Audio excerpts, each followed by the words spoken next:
Well, we find ourselves in Oklahoma at the Ottawa Indian Baptist Church.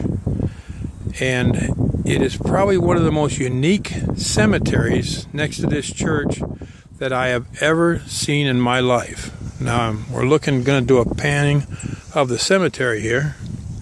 And the thing that makes it so unique is they figured out that there's more Indian chiefs buried here in this one cemetery than anywhere else on Mother Earth. And I got lucky enough to meet the man who knows probably as much about this cemetery and the people buried here as anybody, and it's Mr. Sam Cook. And he's going to give us a really good tour of this cemetery, and we're going to start with the oldest. We're going to call this a pylon? Yeah. Okay, the oldest pylon. And Sam, can you tell us what are the pylons for? It's to designate and show that our Ottawa chiefs, where they're buried at. So each one of these chiefs is honored with a pylon here. Yes, sir. Wow. We have 15 Ottawa chiefs, 1 Miami chief, and 1 Peoria chief buried here. See, I told you. Now this one has an interesting story. This is Chief John Wilson. John Wilson. And he didn't die here in Ottawa territory, right? Right. When they were moving down from Ottawa, Kansas to this new area that they were given by the government, he was killed in a storm on the way down. They got in a storm, and the horses got scared or stampeded, and when he went out to try to help them settle the horses down, he got killed by a horse. They brought him down the rest of the way and buried him here where they made their home. Oh man, well let's take a really good tour of this cemetery. Here we go. Now we find the marker of Joseph King right here below you, and here is his pedestal. Interesting story for him is Joseph Badger King was chief several times, as I understand it, because a chief would die or whatever, and then he'd take over, be an interim chief until they had their next selection or election, however you want to put it.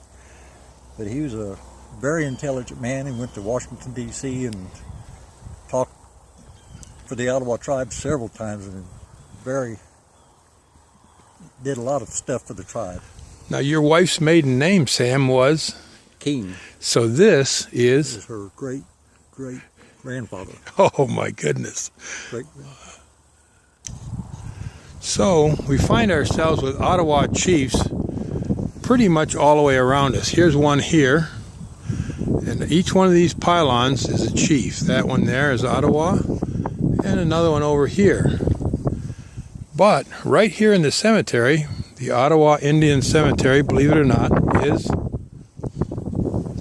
a Peoria chief. This is a big Willis. And so not only the Ottawa chiefs were buried here, this was because there were so many Indian nations in Oklahoma, sometimes you had to be buried, where you could be that was restful. All right, ready? This is a Miami chief buried here, Lewis Moore, and this is the only one that's laying flat that we still have respect for him to have it set there.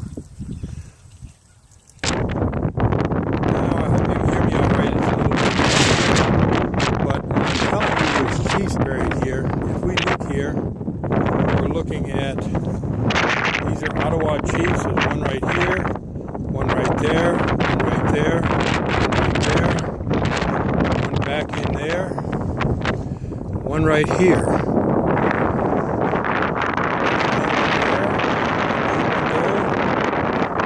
And they are totally surrounding us. So like I was saying, altogether there are 15 Ottawa chiefs. 15 Ottawa chiefs. One Miami chief in this one cemetery.